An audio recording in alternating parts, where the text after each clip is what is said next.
એકવી ટ્રાવેલ્સમાંથી હું સપનાબેન રાવલ. અમારી દર ચોથે સાળંગપુર કોટ ગણેશ અને બુડ ભવાનીની બસ ઉપડે છે. તો આજે બી ચોથ છે અને આજે અમે સાળંગપુર જઈને આવ્યા અને અત્યારે અમે શનિ મંદિર છે. તો આ બધા મારા કસ્ટમરો ફર્સ્ટ ટાઈમ મારી સાથે ઇન્સ્ટાગ્રામની રીલ જોઈને એ લોકો મારી બસમાં આવ્યા છે. તો હું એ લોકોને પૂછું છું કે તમને લોકોને કેવું લાગ્યું મારી બસમાં ફર્સ્ટ ટાઈમ આવ્યા. તો આપણે એક કસ્ટમરનો રિવ્યુ લઈએ. તો તમે પૂજાબેન તમને કેવું લાગ્યું મારી બસમાં આવ્યા તો ફર્સ્ટ ટાઈમ એન્જોય કરી તો તમને મજા આવી ને?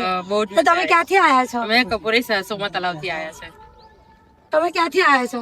હું વાડી પાટવાડામાં. વાડી ભાટવાડામાંથી. તમને કેવું લાગ્યું? સારું લાગ્યું. તમે કઈથી આવ્યા છો? આ પથ્થર ગેટ થી આવ્યા છે. દર ચોથે આપણી કોટ ગણેશ બુડ ભવાની સાળંગપુરની બસ ઉપર છે. જેને આવવું હોય એ એડવાન્સ નામ લખાઈ દે, કારણ કે મારે બુકિંગ એડવાન્સ હોય છે. દર ચોથ બધા ચોથ ગણપતિ ચોથ હોય છે ને તો આવે જ છે બધા ગણપતિ મંદિર છે. એટલે તમારા લોકોએ આવવું હોય ફરી તો એડવાન્સ નામ લખાઈ દેવાના. અષ્ટભંજન દેવી